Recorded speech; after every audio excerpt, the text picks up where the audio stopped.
This is what a lot of older sun cards used to look like. There would be a gigantic sun up top, and then down below there'd be twins or siblings in front of a brick wall. I always wanted to know what this wall represented, and I think I got my answer over the years. Here you can see in another sun card, the wall takes up quite a bit of space.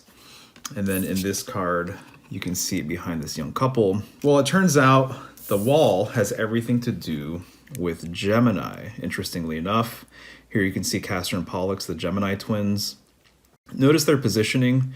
It's very similar to how these twins are positioned, in my opinion. And when I read from Babylonian Starlore by Gavin White, I got a big clue as to the relationship between Gemini bricks and the wall itself. So right here, he writes that month 3, which Gemini is the third sign, that during May and June, the time of Gemini, that it was regarded as the brick mold.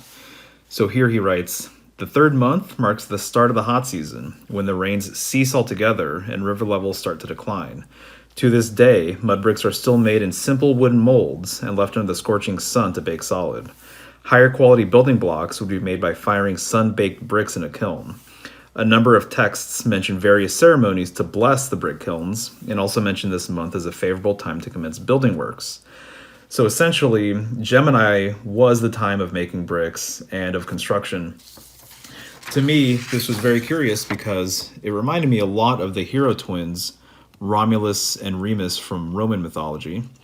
They were raised by a she-wolf, so they say, and they were regarded as the founders of Rome and for building the first Roman wall. So here you can see this drawing depicts the construction of that wall. Well, in my opinion, this speaks to all of the same symbolism that's encoded within the sun card. So I thought this was fascinating. I would love to know what you guys think. It's something that I rarely hear, if ever, be brought up, the relationship between Gemini, brick making, construction, walls, and the sun. So there's a very good chance I might make a part 2 because I'm just really interested in all this information. All right, that'll do it. Thanks.